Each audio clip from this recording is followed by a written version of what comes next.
ప్రియా స్నేహితులారా, ఈరోజు మనం దేవదూతలు అనేటువంటి అంశానికి సంబంధించి 3వ వర్తమానాన్ని అనగా పార్ట్ 3 మనం వినబోతా ఉన్నాం. ఈ పార్ట్ 3లో ముఖ్యంగా దేవదూతల యొక్క పాత నిబంధన పరిచర్యలు అనేటువంటి అంశాన్ని మనం ప్రత్యేకించి వినబోతా ఉన్నాం. ఎందుకంటే బైబిల్లోని పాత నిబంధన గ్రంథములో ఉన్నటువంటి 39 పుస్తకాలు అనగా బైబిల్ గ్రంథంలోని పాత నిబంధనలోని మొట్టమొదటి పుస్తకమైనటువంటి ఆదికాండం మొదలుకొని చిట్ట చివరి పుస్తకం 39వ పుస్తకమైనటువంటి మలాకీ గ్రంథం వరకు కూడా దేవదూతలను గూర్చినటువంటి ప్రస్తావనలు, అదేవిధంగా దేవదూతలు పాత నిబంధన కాలములో చేసినటువంటి పరిచర్యలను గూర్చినటువంటి అనేక సంగతులు వ్రాయబడి ఉండటం మనం గమనిస్తాం. ప్రియ స్నేహితులారా, పాత నిబంధన గ్రంథంలో మొట్టమొదటిగా దేవదూతల యొక్క ప్రస్తావన దేవదూతలనే పేరుతో చేయబడలేదు, కానీ కెరూబులు అనేటువంటి పేరుతో మొట్టమొదటిసారిగా దేవదూతల ప్రస్తావన బైబిల్ గ్రంథంలోని ఆదికాండం గ్రంథం 3వ అధ్యాయం 24వ వచనంలో మనం చూస్తాం. ఆదాము పాపం చేసిన తర్వాత దేవుడు ఆదామును ఏదెను వనము నుండి వెళ్ళగొట్టి ఏదెనుకు వెళ్ళేటువంటి దారి ఆ తూర్పు దిక్కున కెరూబులను కావలి ఉంచినట్లుగా మనం చూస్తాం. అంటే మొట్టమొదటి ప్రస్తావన దేవదూతలు గూర్చినటువంటి ప్రస్తావన. దేవదూత అనే పదం ఉపయోగించకపోయినప్పటికీ కూడా ఈ కెరూబులు అనేవారు దేవదూతలని తదుపరి లేఖనాల్లో మనం చూడవచ్చు. పాత నిబంధనలో ఈ కెరూబులు అనేటువంటి వారు ప్రత్యేకమైనటువంటి దేవదూతలని మనం చూస్తాం. అంటే దేవదూతలను గురించినటువంటి అనేక ప్రస్తావనలు మనం ఇప్పుడు ధ్యానం చేసుకోబోతా ఉన్నాం. అయితే ఈ దేవదూతలను గురించినట్టు 1-2 సంగతులు మీకు ముందుగా మీ దృష్టికి తీసుకుని వస్తాను. ఈ దేవదూతలకు పరలోకంలో ఒక ప్రత్యేకమైన ఆహారం కూడా ఉంటుందని, ఆహారాన్ని వారు భుజిస్తారని లేఖనాలు మనకు తెలియజేస్తూ ఉన్నాయి. ఏ ఆహారాన్ని అయితే దేవుడు అరణ్యములో వాగ్దాన దేశం వైపుగా ప్రయాణం చేస్తున్నటువంటి తన సొంత ప్రజలైనటువంటి ఇశ్రాయేలీయులకు 40 సంవత్సరాల పాటు అందించాడో, మన్నా అనేటువంటి ఆహారం, అది దేవదూతల ఆహారం అని లేఖనాల్లో మనం చూడగలం. ఆ సందర్భాన్ని మీకు చూపిస్తాను. 78వ కీర్తన 23, 24, 25 వచనాలు నేను చదువుతున్నాను, జాగ్రత్తగా గమనించండి. అయినను ఆయన పైనున్న ఆకాశములకు ఆజ్ఞాపించెను, అంతరిక్ష ద్వారములను తెరచెను. ఆహారమునకై ఆయన వారి మీద, అంటే వాగ్దాన దేశానికి ప్రయాణం చేస్తున్నటువంటి సుమారుగా 20 నుండి 25 లక్షల ఇశ్రాయేలు ప్రజల మీద మన్నాను కురిపించెను. మన్నాను కురిపించెను. ఆకాశ ధాన్యము వారికి అనుగ్రహించెను. మన్నాకు పెట్టిన మరొక పేరు ఆకాశ ధాన్యం. సహజంగా ధాన్యం భూమి మీద పండుద్ది, కానీ ఆకాశ ధాన్యం అనే పేరు దేవుడు మన్నాకు పెట్టినట్లు మనం చూస్తాం. తర్వాత 25వ వచనం చాలా ముఖ్యమైన వచనం. దేవదూతల ఆహారము నరులు భుజించిరి. చూడండి, మన్నా అనేది దేవదూతల ఆహారం, కానీ ఈ మన్నాను నరులు భుజించారు. ఎంత ఆధిక్యత దేవుడు తన సొంత ప్రజలైనటువంటి ఇశ్రాయేలీయులకు ఇచ్చాడు. ప్రియ స్నేహితులారా, ఒక దినాన ప్రభు అయినటువంటి యేసుక్రీస్తు వారిని నమ్ముకొని నమ్మకంగా జీవించినటువంటి విశ్వాసులకు కూడా దేవుడు ఈ మన్నాను అనుగ్రహించబోతా ఉన్నాడు. ప్రకటన గ్రంథం 2వ అధ్యాయం 17వ వచనములో ప్రభు అయిన యేసుక్రీస్తు వారు పెర్గములో ఉన్నటువంటి సంఘముతో మాట్లాడుతూ, జయించువానికి మరుగై ఉన్న మన్నాను భుజించటానికి ఇస్తాను అన్నాడు.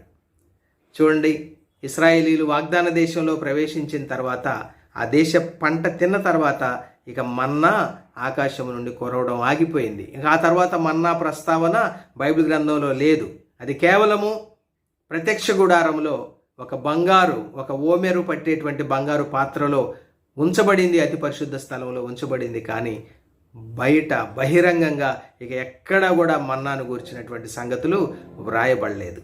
కానీ అది మరుగై ఉంది మన్నా. కానీ ఒక దినాన ప్రభు అయిన యేసుక్రీస్తు వారిని నమ్ముకొని రక్షించబడి ఈ భూలోక యాత్ర, ఈ జీవిత యాత్ర, ఆ పరమ యెరూషలేము యాత్ర నమ్మకంగా కొనసాగించి నమ్మకంగా ముగించిన వారికి ఆ మరుగై ఉన్నటువంటి మన్నాను భుజించడానికి ప్రభు అయిన యేసుక్రీస్తు వారు ఇవ్వబోతున్నారు. ప్రియ స్నేహితులారా, తరువాత మరొక సంగతి ఏంటంటే, దేవదూతలను గురించి ఇంతకుముందు కూడా నేను ఒకసారి ప్రస్తావించాను మీతో. మనం ఈ మనుషులకు దేవుడు వివాహము అనే వ్యవస్థను దేవుడు ఏర్పాటు చేశాడు. ఆదికాండంలో ఏదెను వనంలో ఆదాము హవ్వలకు దేవుడే వివాహం జరిగించాడు. ఆ వివాహ వ్యవస్థ అనేది నేటికి చక్కగా కొనసాగుతూ ఉంది. అయితే దేవదూతలు వివాహం చేసుకుంటారా అంటే బైబిల్ గ్రంథంలో చాలా స్పష్టంగా ఏం రాయబడిందంటే, దేవదూతలు అనేవారు కేవలము వారు దేవుని సేవకులు మాత్రమే. అంత మాత్రమే కాదు, వారందరూ కూడా మేల్ జెండర్తో పిలువబడ్డారు, పురుషులుగానే ప్రస్తావించబడ్డారు. అతడు అనే పదముతోనే వారు సంబోధించబడ్డారు. అంటే వారందరూ కూడా మేల్ జెండర్తో ఉన్నారు. ఒకటి.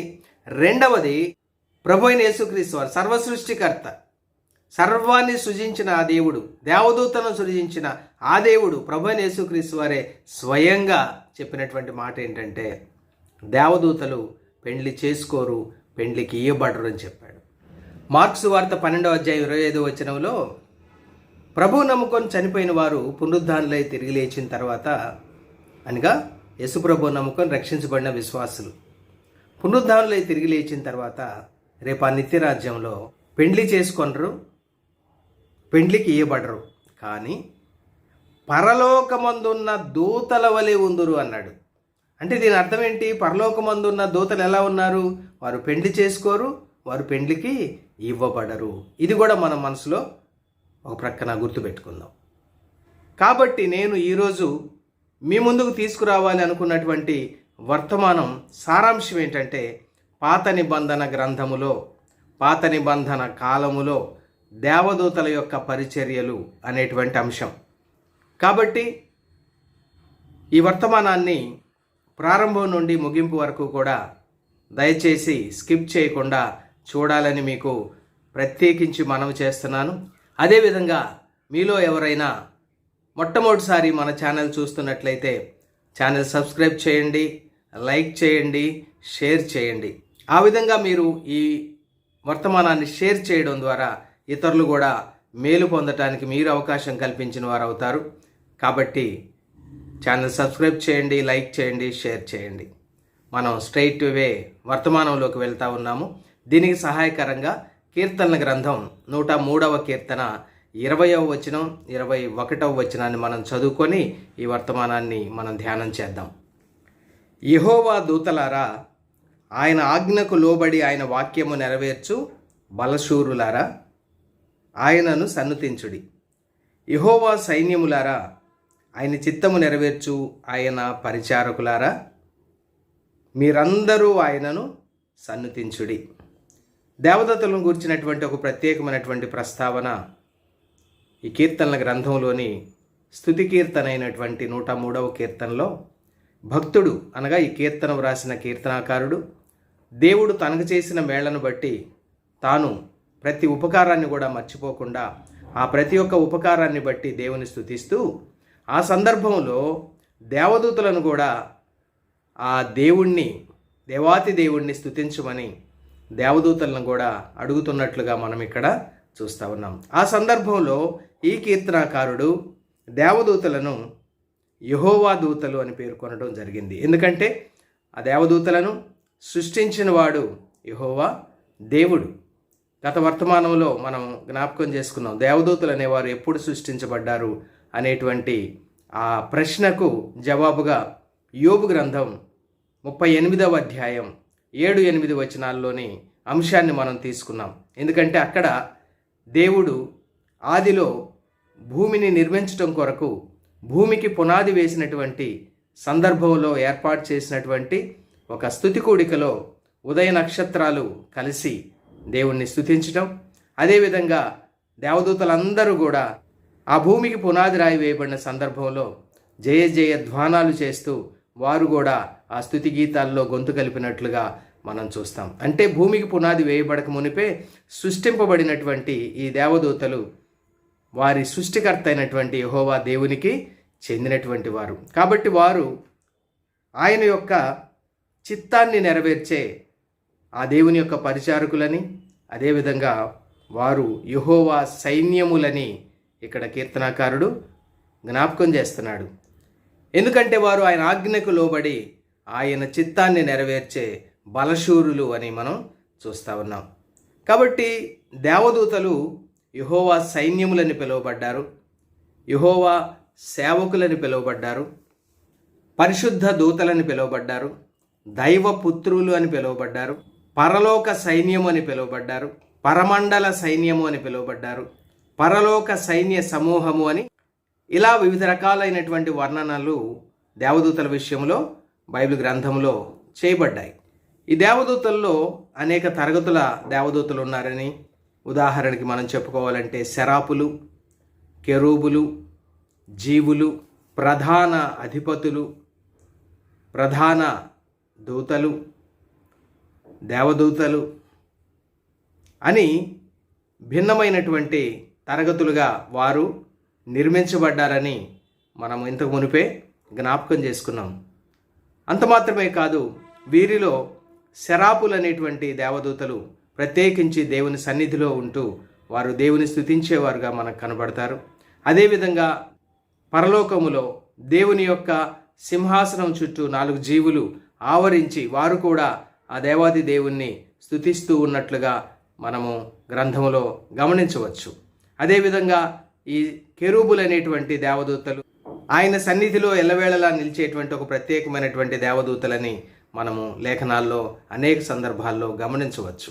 అంతేకాదు, ఈ దేవదూతలు అనేవారు ఉత్తర దిక్కునున్నటువంటి దేవుని యొక్క సభా పర్వతం మీద వారు దేవుని సభలో దేవదూతలందరూ నిలుస్తారని యోబు గ్రంథం 1వ అధ్యాయం 6వ వచనం నుండి, అదేవిధంగా యోబు గ్రంథం 2వ అధ్యాయం 1వ వచనంలో పేర్కొనబడినట్లుగా దేవదూతలందరూ కూడా ఆయా కాలాల్లో, అనగా ఇన్ పీరియాడికల్ ఇంటర్వెల్స్, దేవుని సన్నిధిలో వారందరూ నిలవవలసి ఉన్నదని, ఆ విధంగా నిలిచే కొన్ని రోజులు వారికి నియమింపబడ్డాయని మనం లేఖనాల్లో ముఖ్యంగా యోబు గ్రంథం 1వ అధ్యాయంలో 2వ అధ్యాయంలో మనం గమనించగలం. అదేవిధంగా పాత నిబంధన కాలంలో హోరేబు కొండ దగ్గర ఇశ్రాయేలీయులకు దేవుడు ధర్మశాస్త్రాన్ని ప్రదానం చేసినప్పుడు కూడా దేవదూతల ద్వారా ఒక మధ్యవర్తికి ఆ యొక్క ధర్మశాస్త్రం అందించబడింది అనేటువంటి లేఖనం కూడా గలతీ పత్రిక 3వ అధ్యాయం 19వ వచనంలో మనం చూడగలం. అంటే దేవుని యొక్క కార్యాలు నెరవేర్చడంలో, దేవుని యొక్క చిత్తాన్ని జరిగించడంలో దేవదూతలు చాలా ముఖ్యమైనటువంటి పాత్ర పోషించినట్లుగా పాత నిబంధన లేఖనాలు మనకు చాలా స్పష్టంగా తెలియజేస్తూ ఉన్నాయి. కాబట్టి ఈరోజు దేవదూతల యొక్క పాత నిబంధన పరిచర్యలలో ముఖ్యమైనటువంటి కొన్ని సంగతులను, కొన్ని పరిచర్యలను మనం గమనంలోకి తెచ్చుకుందాం. మొదటిగా, దేవుని యొక్క శిక్షలు అమలు చేసే పరిచర్యలు దేవదూతలు జరిగించినట్లుగా పాత నిబంధనలో అనేక చోట్ల మనం చూస్తాం.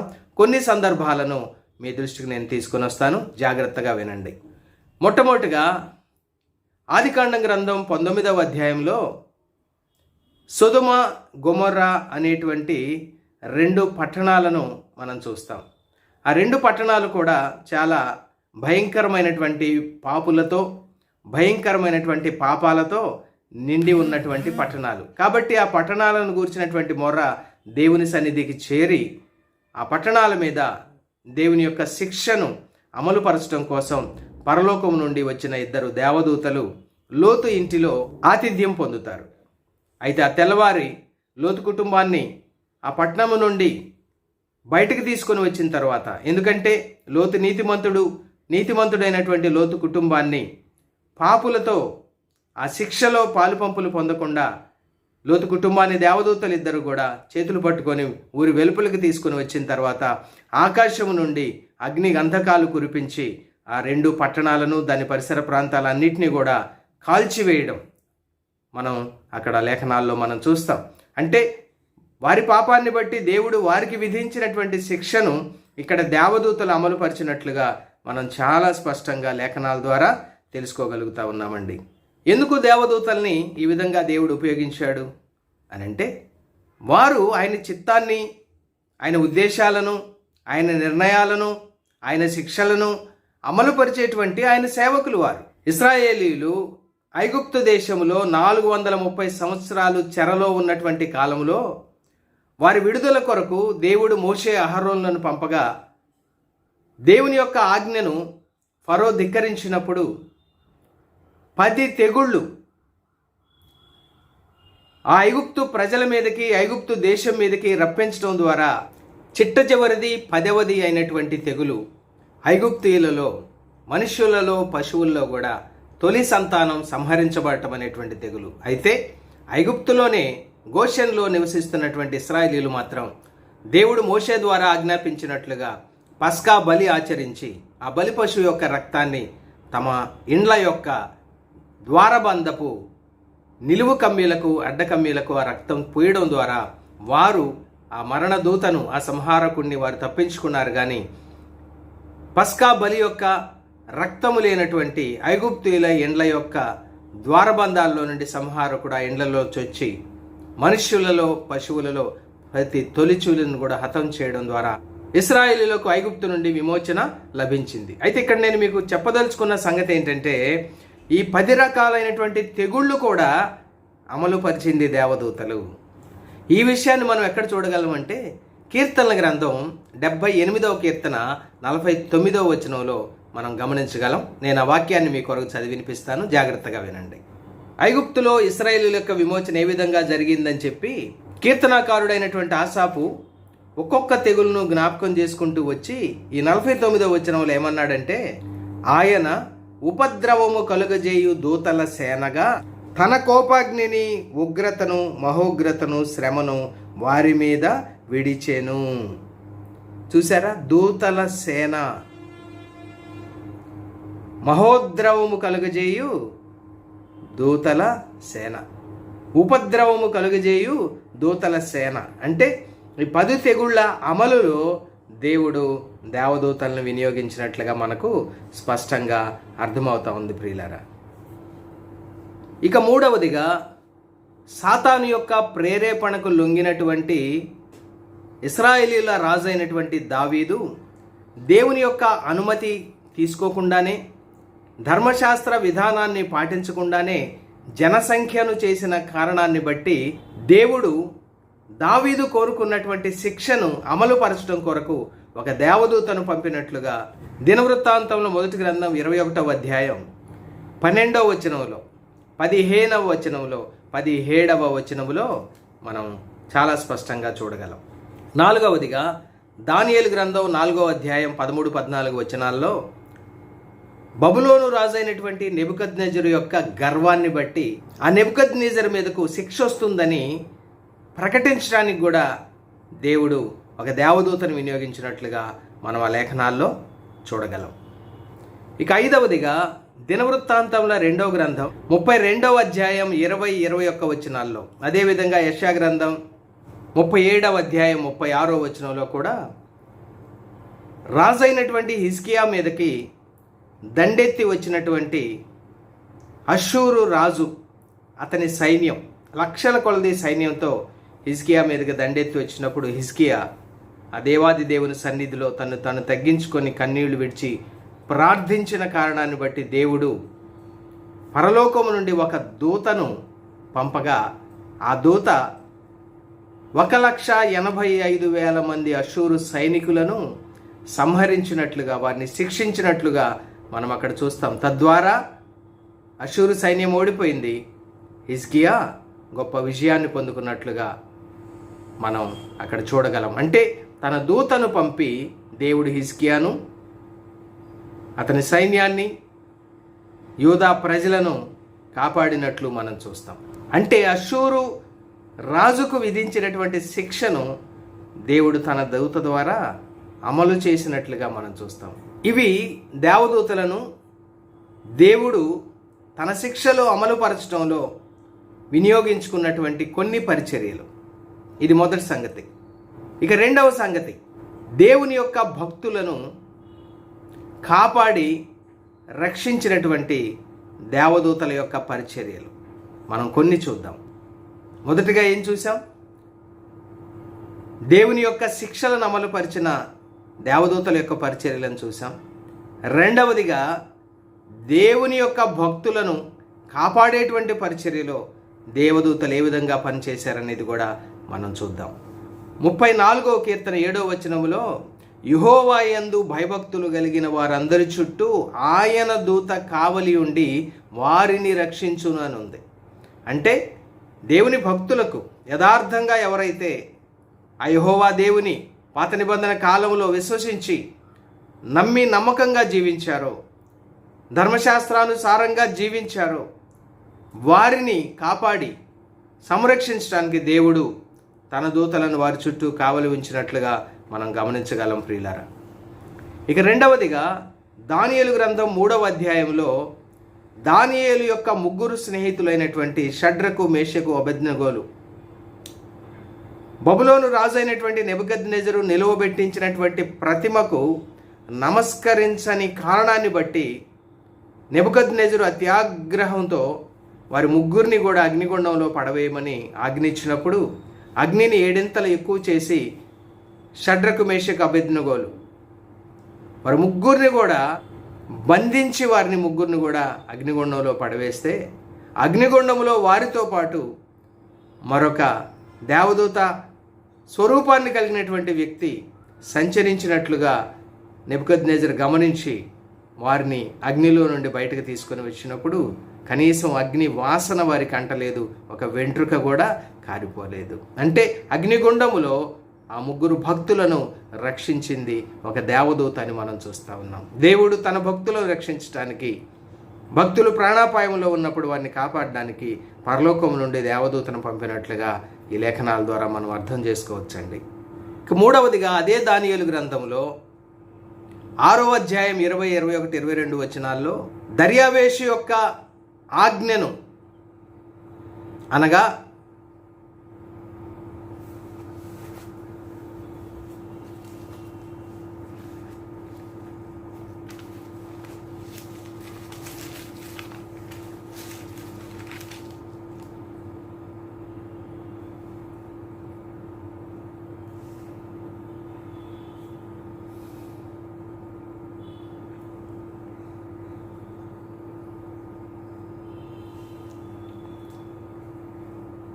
దానియేలు గ్రంథం 6వ అధ్యాయంలో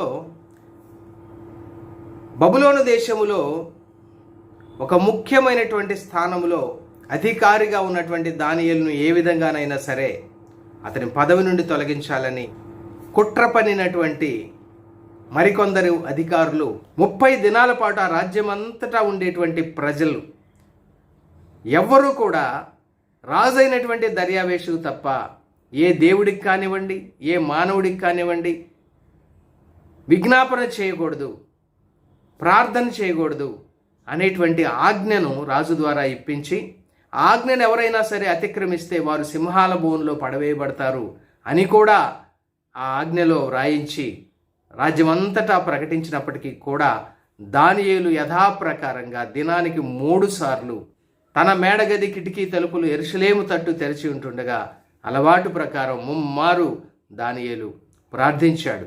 ఆ విధంగా ఒక ఆజ్ఞ ఇవ్వబడిందని తెలిసి కూడా తను ప్రార్థన మానుకోలేదు. ఇది గమనించినటువంటి అతని శత్రువులు రాజాజ్ఞను అతిక్రమించాడని చెప్పి రాజు ద్వారానే సింహాల బోనులో వేపిస్తే ఆకలిగొనున్నటువంటి సింహాలను కూడా దేవుడు తన దూతను పంపి ఆ సింహాల నోళ్ళు మూయించాడు. ఆ విషయాన్ని స్వయంగా దానియేలే రాజైనటువంటి దర్యావేషుతో చెప్పటం మనం చూస్తాం. దానియేలు గ్రంథం 6వ అధ్యాయం 19 నుండి 22 వచనాలు. తెల్లవారుజామున రాజు వేగరమే లేచి సింహముల గుహ దగ్గరకు త్వరపడిపోయెను. అతడు గుహ దగ్గరకు రాగానే దుఃఖస్వరముతో దానియేలుని పిలిచి, జీవము గల దేవుని సేవకుడువైన దానియేలు, నిత్యము నీవు సేవించుచున్న నీ దేవుడు నిన్ను రక్షింపగలిగెనా అని అతనిని అడిగెను. అందుకు దానియేలు, రాజు చిరకాలము జీవించునుగాక, నేను నా దేవుని దృష్టికి నిర్దోషినిగా కనబడి తిని కనుక ఆయన అంటే ఆ దేవుడు తన దూతను పంపించి సింహములు నాకు ఏ హానియు చేయకుండా వాటి నోళ్ళు మూయించెను. దేవుని నామానికి స్తోత్రాలు చెల్లిస్తున్నానండి. తన భక్తుడు దానియేలు సింహాల గుహలో వేయబడినప్పుడు దేవుడు వెంటనే తన దూతను పంపించాడు. ఆ దూతలు సింహాల నోళ్ళు మూయించి ఆ సింహాలు దానియేలుకి ఎటువంటి హాని చేయకుండా దేవుడే కట్టడి చేసినట్లుగా ఎంతో సంతోషంతో గమనించవచ్చు స్నేహితులారా. ఇంకా మనం గమనించినప్పుడు దేవుడు తన దేవదూతలను పంపి ఏ విధంగా తన భక్తులను రక్షించాడో మనము లోతు కుటుంబం యొక్క రక్షణ విషయంలో కూడా గమనించవచ్చండి. ఇందాక మనం సొదొమ గొమొర్రాల శిక్ష అమలుపరిచిన దేవదూతలను మనం గమనించినప్పుడు అదే ఇద్దరు దేవదూతలు ఆ సొదొమ గొమొర్రా పట్టణస్థుల యొక్క పాపాన్ని బట్టి వారికి వచ్చినటువంటి శిక్షలో ఈ నీతిమంతుడైనటువంటి లోతు అతని యొక్క కుటుంబ సభ్యులు పాలు పొందకుండా ఆ కుటుంబాన్ని తప్పించి రక్షించినట్లుగా మనం చూస్తాం. ఆ సొదొమ గొమొర్రా పట్టణాల నుండి వారి చేతులు పట్టుకొని లోతు భార్యను, లోతు యొక్క ఇద్దరు కుమార్తెలను కూడా ఊరి వెలుపలకు ఎక్కడైతే ప్రమాదం ఉండదో అక్కడ తీసుకొచ్చి వారిని విడిచిపెట్టినట్లుగా మనం చూస్తాం. అంటే లోతు కుటుంబాన్ని కూడా అభయంకరమైనటువంటి సొదొమ గొమొర్రాల మీద కురవబడినటువంటి అగ్నిలో పడిపోకుండా రక్షించినటువంటి వారు కూడా దేవదూతలనే మనం చూస్తున్నాం. అనగా తన భక్తులను రక్షించే పరిచర్యలో దేవుడు తన దేవదూతలను వినియోగించినట్లుగా మనం చూస్తా ఉన్నాం. రక్షించే పరిచర్యలో పాత నిబంధనలో దేవదూతల్ని మనం గమనించాం ప్రియులరా. ఇక మూడవ అంశముగా వార్తాహరులుగా పరిచర్య చేసినటువంటి దేవదూతలు. వార్తాహరులుగా అంటే మెసెంజర్స్ ఆఫ్ గాడ్. అవి కూడా కొన్ని సందర్భాలను మీ దృష్టికి తీసుకొని వస్తాను. ఇక ఆదికాండం గ్రంథం 16వ అధ్యాయం 11వ వచనంలో చూస్తే హాగరు గర్భవతిగా ఉంటుంది. తన యజమానురాలైనటువంటి శారా దగ్గర నుండి పారిపోతూ ఉంటుంది. షూరు అరణ్యములో నీటి బొగ్గ యొద్ద హాగరును కనుగొన్నటువంటి దేవదూత ఇష్మాయేలు యొక్క పుట్టుకను ప్రకటించినట్లుగా మనం చూస్తాం. అంటే ఈ సందర్భం ఒక వార్తాహరుడిగా ఆ దేవదూత వ్యవహరించినటువంటి సందర్భం. అనగా ఇష్మాయేలు పుట్టుక భవిష్యత్తులో కొన్ని నెలల తర్వాత ఆమెకు ఒక కుమారుడు పుట్టబోతున్నాడని, అతని పేరు ఇష్మాయేల్ అని పెట్టాలని ఆ దేవదూత సమాచారం ప్రకటించినట్లుగా మనం చూస్తాం. అంటే ఇక్కడ ఈ దేవదూత వార్తాహరుడుగా పనిచేసినట్లు, ఒక మెసెంజర్గా పనిచేసినట్లు మనం గమనించగలం.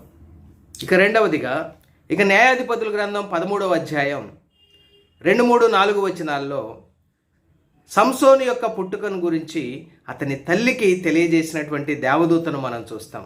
అంటే సంసోను పుడతాడు ఆమె గర్భాన అనేటువంటి వార్తను తీసుకొచ్చినటువంటి వార్తాహరుడిగా ఇక్కడ ఈ దేవదూతను మనం గమనించగలం ప్రియులరా. అతని పుట్టుకను గురించి ప్రకటించడం మాత్రమే కాదు, అతడు పుట్టిన తర్వాత ఏ విధంగా అతడు పుట్టింది మొదలుకొని చనిపోయే వరకు నాజీరుగా ఉంటాడో, అదేవిధంగా నాజీరుగా పుట్టబోతున్నటువంటి ఆ శిశువు పట్ల తల్లిదండ్రులైనటువంటి మానోహ దంపతులు ఏ విధంగా అతనికి ఏమేం చేయాలో, ఏ విధంగా అతన్ని భక్తిలో నడిపించాలో, నాజీరు విధానాల్లో నడిపించాలో వారికి ప్రకటించినట్లుగా సమాచారం తెలియజేసినట్లుగా మనం ఆ న్యాయాధిపతుల గ్రంథం 13వ అధ్యాయంలో గమనించగలం. ఇక మూడవదిగా దానియేలు గ్రంథంలో గబ్రియేల్ అనేటువంటి దేవదూత దేవుని యొద్ద నుండి అనేక సంగతులను ఒక వార్తాహరుడిగా తీసుకొని వచ్చి దానియేలుకు అందించడం మనం చూస్తాం.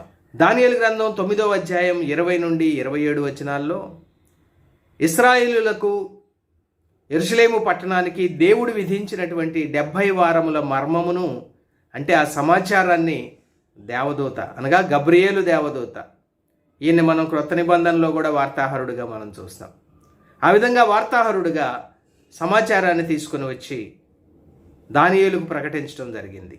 అదేవిధంగా 10వ అధ్యాయంలో మరొకసారి 11వ అధ్యాయంలో దానియేలుకు అనేక సంగతులను వెల్లడి చేయడం జరిగింది. తర్వాత 12వ అధ్యాయంలో భవిష్యత్తును గూర్చినటువంటి అనేక సత్యాలను, భవిష్యత్ సంభవాలను దానియేలుకు తెలియజేయడం జరిగింది. అంటే దేవదూతలు వార్తాహరులుగా దేవుని దగ్గర నుండి సమాచారాన్ని తీసుకొని తన భక్తులకు చేరవేసినటువంటి వార్తాహరులుగా పనిచేసినట్లుగా మనం గమనించగలం ప్రియ స్నేహితులారా.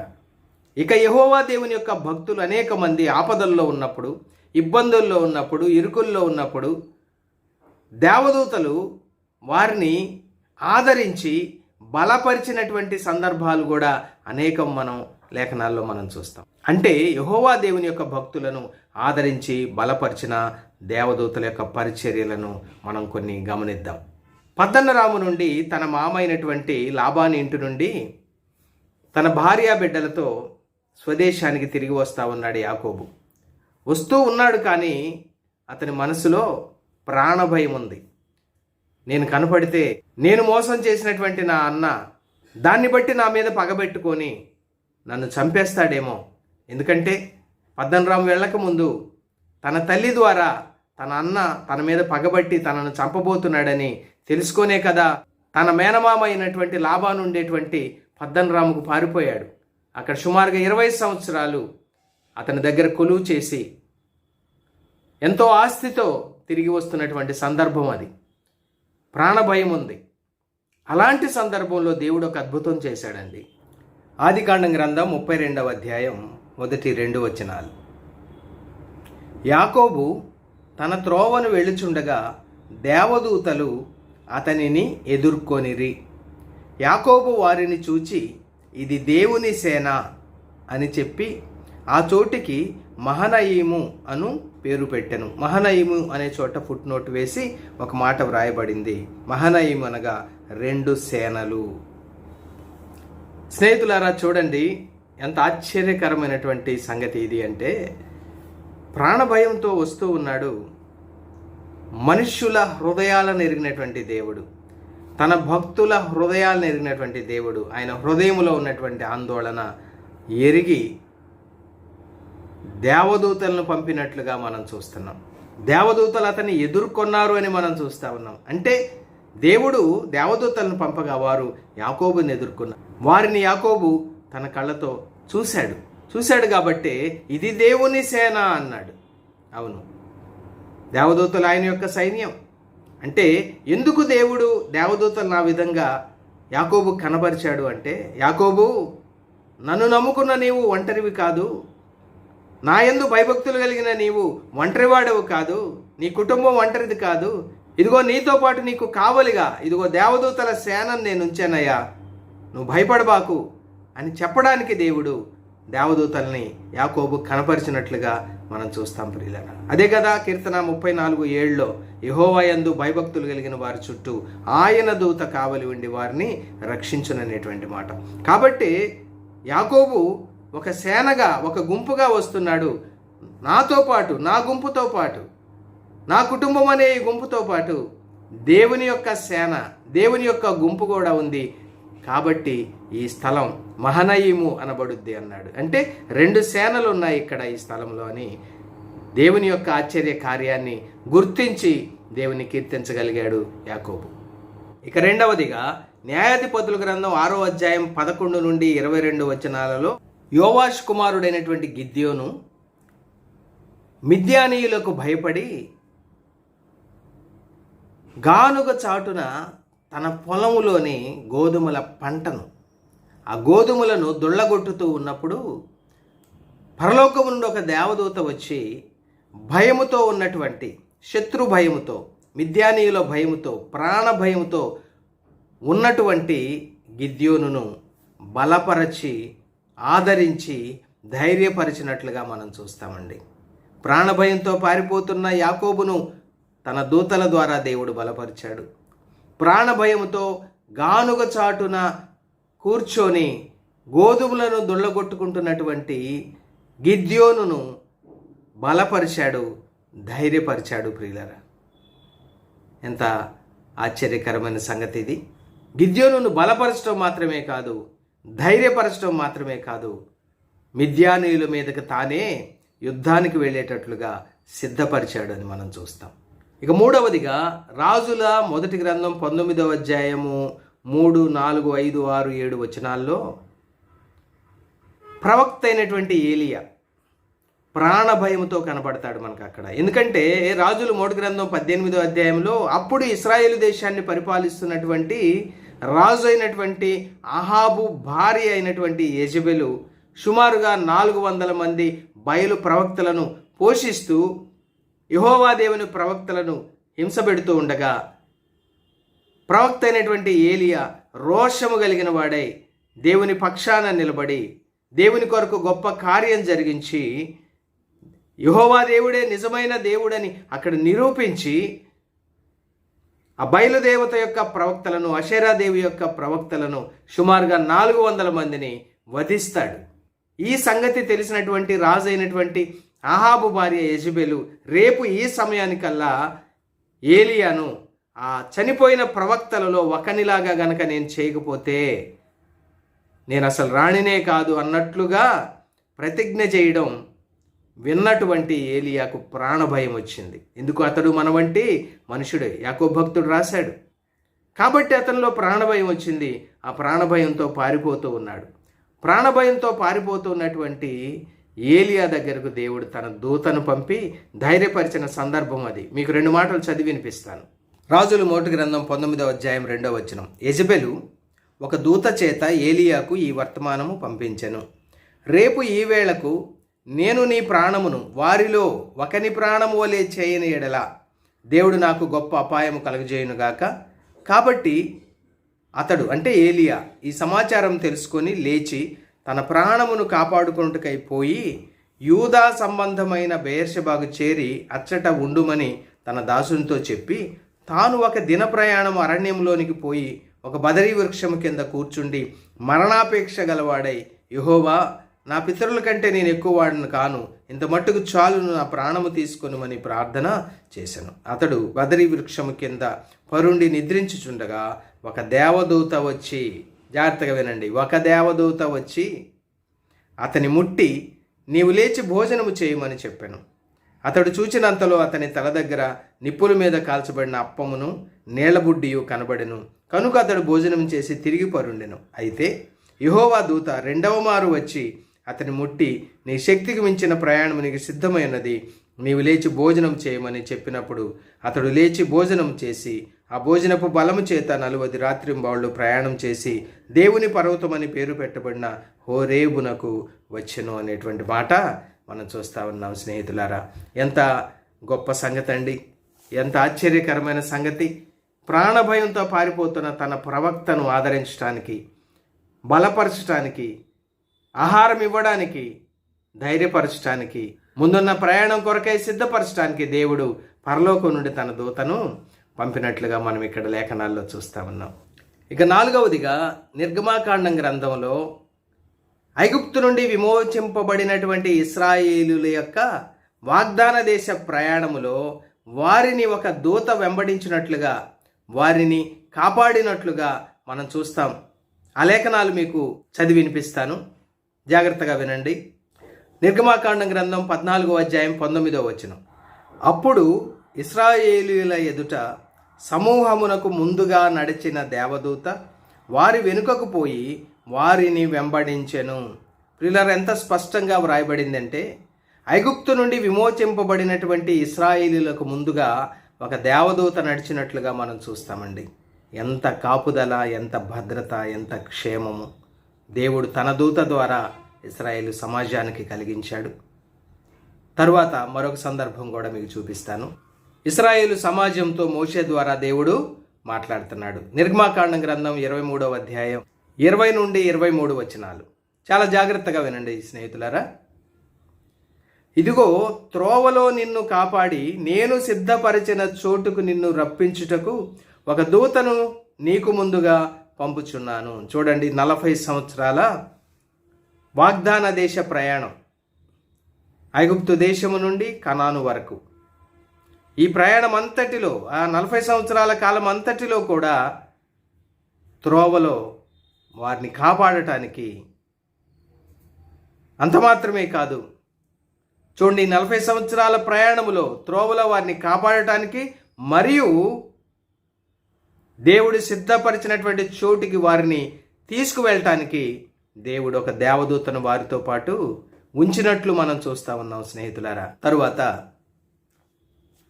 23వ వచనం. ఎట్లనగా నా దూత నీకు ముందుగా వెళ్ళుచు. చూడండి, మనం అప్పుడప్పుడు ముఖ్యమంత్రి, ప్రధానమంత్రి గారు, ఆ విధంగా గవర్నర్లు, గొప్ప గొప్ప అధికారంలో ఉన్నటువంటి వ్యక్తులు వారు ప్రయాణించే వాహనాలు వస్తున్నప్పుడు వారికి ముందుగా ఎంత సెక్యూరిటీ ఉంటుందో, ఎంతమంది వారిని కాపాడేటువంటి సెక్యూరిటీ సిబ్బంది ముందుగా వెళ్తూ ఉంటారో మనము నిత్య జీవితంలో మనం అనేకసార్లు గమనించాం. వారికి ముందు వెనుక కూడా ఎంతోమంది సెక్యూరిటీ సిబ్బంది, వారికి సంబంధించిన వాహనాలు ముందుగా వెళ్తుంటాయి. తర్వాతే ఆ ముఖ్యమంత్రి గారు కానివ్వండి, గవర్నర్ గారు కానివ్వండి, ప్రధానమంత్రి గారు కానివ్వండి, వాళ్ళు ప్రయాణించే వాహనాలు వస్తూ ఉంటాయి. అంటే ముందు సెక్యూరిటీ వెళ్తూ ఉంటుంది. అలానే దేవుని స్వంత ప్రజలైనటువంటి ఇశ్రాయేలు సమాజం ఐగుప్తు నుండి విమోచించబడి వాగ్దాన దేశమైనటువంటి కనానుకు వెళ్తూ ఉండగా దేవుడు ముందుగా దేవదూతను పంపినట్లు మనం చూస్తున్నాం. ఎంత గొప్ప భద్రత కదా! ఎట్లనగా నా దూత నీకు ముందుగా వెళ్ళుచు అమోరీయులు, హిత్తీయులు, పెరిజ్జీయులు, కనానీయులు, హివ్వీయులు, ఎబూసీయులను వారున్న చోటుకు నిన్ను రప్పించును. చూడండి, దేవుని ఏర్పాటు ఎంత గొప్ప ఏర్పాటు ప్రియులరా. తన దూతను పంపి వారిని రప్పించినట్లుగా మనం చూస్తూ ఉన్నాం. ఇంకా 5వదిగా మనం గమనిస్తే అసలు ఇశ్రాయేలు ప్రజల కొరకు దేవుడు తన ప్రధాన దూత అయినటువంటి మిఖాయేలును నియమించినట్లు లేఖనాలు మనకు స్పష్టం చేస్తూ ఉన్నాయి స్నేహితులారా. దానియేలు గ్రంథం 10వ అధ్యాయం 21వ వచనములో ప్రధాన దూత అయినటువంటి మిఖాయేలు ఇశ్రాయేలీయుల యొక్క అధిపతిగా ఉన్నట్లు మనం అక్కడ గమనించగలం. మీ అధిపతి అయినటువంటి మిఖాయేలు. ఈ సంగతిని చెప్పింది ఎవరు? దేవదూత అయినటువంటి గబ్రియేలు చెప్పినటువంటి సంగతి. అనగా వారు ఆపదలో, వారు ప్రమాదాల్లో, ఇరుకుల్లో, ఇబ్బందుల్లో ఉన్నప్పుడు వారిని కాపాడటం కొరకు దేవుడు ఒక ప్రధాన దూతను ప్రత్యేకంగా వారి కొరకు మాత్రమే నియమించినట్లు లేఖనం ఇక్కడ చాలా స్పష్టంగా తెలియజేస్తూ ఉంది. అంతేకాకుండా దానియేలు గ్రంథం 12వ అధ్యాయం 1వ వచనం కూడా మనం గమనించినప్పుడు ఆ కాలమందు నీ జనుల పక్షమున నిల్చునట్టి మహా అధిపతియకు మిఖాయేలు వచ్చును. చూడండి, నీ జనులు అంటే దానియేలు యొక్క జనులు, వారే ఇశ్రాయేలు ప్రజలు, వారి పక్షాన నిలిచేటువంటి మహా అధిపతి అతడు ప్రధాన దూత అయినటువంటి మిఖాయేలు. దీన్ని బట్టి మనకి ఏమర్థమవుతా ఉందంటే దేవుడు తన సొంత ప్రజల కాపుదల కొరకు, తన సొంత ప్రజల రక్షణ కొరకు, తన సొంత ప్రజల పక్షాన పోరాటం కొరకు దేవుడు మిఖాయేలు అనేటువంటి మహా అధిపతి ప్రధాన దూతను ఏర్పాటు చేసినట్లుగా మనం ఇక్కడ గమనించగలం ప్రియ స్నేహితులారా. అంటే ఇశ్రాయేలీయుల పక్షాన మిఖాయేలు అనేటువంటి ఒక ప్రధాన దూత నిలుస్తాడు అనేటువంటి సంగతిని ఇక్కడ మనం చూస్తూ ఉన్నాం. దానియేలు గ్రంథం 10వ అధ్యాయం 12-13 వచనాల్లో పరలోకము నుండి దేవుడు ఒక సమాచారాన్ని దానియేలుకు చెప్పమని చెప్పి గబ్రియేలు దేవదూతను పంపినప్పుడు పారసీకుల రాజ్యాధిపతిగా ఉన్నటువంటి ఒక దురాత్మ అంటే సాతాను యొక్క దూత గబ్రియేలును 21 రోజుల పాటు అడ్డుకోవటం జరిగిన సందర్భంలో ప్రధాన దూత అయినటువంటి మిఖాయేలు వచ్చి గబ్రియేలుకు సహాయం చేసి గబ్రియేలు దానియేలు యొద్దకు వెళ్ళి ఆ సమాచారం ప్రకటించేటట్లుగా మిఖాయేలు చేసినట్లు మనం చూస్తాం. గబ్రియేలే ఇశ్రాయేలీయుల దగ్గరికి సమాచారాన్ని తీసుకుని వచ్చే వార్తాహరుడుగా ఉన్నటువంటి సందర్భంలో మిఖాయేలు అతనికి సహాయం చేసినట్లుగా స్వయంగా దానియేలు గ్రంథం 10వ అధ్యాయం 21వ వచనంలో గబ్రియేలు చెప్పటం మనం చూస్తాం. మీ అధిపతియగు మిఖాయేలు కాక ఈ సంగతులను గూర్చి నా పక్షమున నిలువ తెగించిన వాడొకడును లేడు అని చెప్పి గబ్రియేలు మాట్లాడటం మనం చూస్తాం. మీ అధిపతి. చూడండి, ఇశ్రాయేలీయుల కొరకు దేవుడు నియమించినటువంటి ఒక మహా అధిపతిగా మిఖాయేలు అనేటువంటి ప్రధాన దూత మనకు కనబడతా ఉన్నాడు. ఇక 6వదిగా ఐగుప్తు నుండి విమోచింపబడి 40 సంవత్సరాల అరణ్య ప్రయాణం చేసిన తర్వాత యోర్దాను దాటి వాగ్దాన దేశంలో ప్రవేశించిన తర్వాత ఇక వాగ్దాన దేశాన్ని స్వాధీనం చేసుకునేటువంటి ప్రక్రియ మొదలుపెట్టేటువంటి సందర్భంలో నాయకుడుగా ఉన్నటువంటి యెహోషువను బలపరచడానికి పరలోకం నుండి వచ్చినటువంటి యెహోవా సర్వ సైన్యాధ్యక్షుడిగా వచ్చినటువంటి ఒక దేవదూత కనబడి యెహోషువను బలపరిచినట్లుగా మనము న్యాయాధిపతుల గ్రంథం 5వ అధ్యాయం 13, 14, 15 వచనాల్లో మనం చూస్తాం. ఎందుకంటే ముందు గొప్ప కార్యం ఉంది. 7 అన్యజాతి ప్రజలను జయించాలి, వారి మీద యుద్ధం చేయాలి. కాబట్టి యెహోషువను బలపరచడానికి దేవుడే ఆయన సేనాధిపతిని పంపించగా కత్తి దూసి నిలిచినటువంటి యెహోవా సేనాధిపతిగా యెహోషువకు ప్రత్యక్షమై యెహోషువ కనబడి యెహోషువను బలపరిచినట్లుగా, ధైర్యపరిచినట్లుగా, ముందున్న పోరాటాల కొరకై సిద్ధపరిచినట్లుగా మనం అక్కడ చూస్తాం ప్రియ స్నేహితులారా. అంటే ఆదరించి బలపరిచేటువంటి పరిచర్యలో దేవదూతలు. ఇక 7వదిగా ఇశ్రాయేలీయుల పక్షాన నిలిచేటువంటి మిఖాయేలు, దాని కొరకై నియమింపబడినటువంటి మిఖాయేలు పిస్గా కొండ మీద నెబో శిఖరాన వాగ్దాన దేశంలో ప్రవేశించక ముందే యోర్దానుకు అవతలి వైపునే మోషే చనిపోయినప్పుడు అతని యొక్క మృతదేహాన్ని తీసుకువెళ్ళటం కొరకు అపవాది వస్తాడు. కానీ ఆ సందర్భంలో ఇశ్రాయేలు పక్షాన నిలిచేటువంటి ప్రధాన దూత అయినటువంటి మిఖాయేలు వెళ్ళి అపవాదితో వాదించి మోషే శరీరాన్ని తాను తీసుకొని భూస్థాపన చేసినట్లుగా మనము యూదాపత్రిక 1 అధ్యాయం 9వ వచనంలో మనం చూడగలం. పరిచర్య పాత నిబంధన పరిచర్య కొత్త నిబంధనలు అక్కడ వ్రాయబడింది. ప్రియ స్నేహితులారా, నేను ఈరోజు కేవలము దేవదూతల యొక్క పాత నిబంధన పరిచర్యలను మాత్రమే మీకు జ్ఞాపకం చేస్తున్నాను. కొత్త నిబంధనలో కూడా దేవదూతల పరిచర్యలు అనేకం ఉన్నాయి. మరొక వర్తమానంగా మనము ధ్యానం చేద్దాం. మోషే యొక్క మరణాన్ని గురించి ద్వితీయోపదేశకాండం 34వ అధ్యాయం 5-6 వచనాల్లో వ్రాయబడింది. మోషే సమాధి ఎక్కడుంది ఎవరికి తెలియదు. కారణం ఏంటి? మోషే మృతదేహాన్ని సమాధి చేసింది ప్రధాన దూత అయినటువంటి మిఖాయేలు. దేవుని యొక్క ఆజ్ఞ చొప్పున మిఖాయేలు వచ్చి అపవాదితో వాదించి మోషే శరీరాన్ని తీసుకొని ఆయనే భూస్థాపన చేసినట్లుగా మనం చూస్తాం. కాబట్టే మోషే సమాధి ఎక్కడుందో ఇశ్రాయేలీయులకు ఈ రోజు వరకు కూడా వారికి తెలియదండి. పాత నిబంధనలో 4 రకాలైనటువంటి దేవదూతల పరిచర్యలను మనం గమనించాం. మొదటిగా దేవుని శిక్షలు అమలుపరచడంలో దేవదూతల పరిచర్యలను మనం చూసాం. రెండవదిగా యెహోవా దేవుని యొక్క భక్తులను కాపాడి రక్షించిన దేవదూతల పరిచర్యలను మనం చూసాం. ఇక మూడవదిగా వార్తాహరులుగా దేవుని దూతల యొక్క పరిచర్యలను మనం గమనించాం. ఇక నాలుగవదిగా యెహోవా భక్తులను ఆదరించి బలపరిచి ధైర్యపరిచినటువంటి దేవదూతల యొక్క పరిచర్యలను పాత నిబంధన గ్రంథములో నుండి మనం గమనించాం. బైబిల్లోని పాత నిబంధన గ్రంథములో దేవదూతల యొక్క పరిచర్యలను ఈరోజు మనం గమనించాం. ప్రభు చిత్తమైతే క్రొత్త నిబంధనలో దేవదూతల యొక్క పరిచర్యలను మరొక వర్తమానంగా మనం మరొక వీడియో చేసుకుందాం. మరి ఈరోజు ఈ వర్తమానాన్ని చివరి వరకు చూసినటువంటి మీ అందరికి కూడా ప్రభు నామం పేరిట వందనాలు తెలియజేస్తున్నాను. దేవుడు తన మాటలను దీవించునుగాక. ఆమెన్.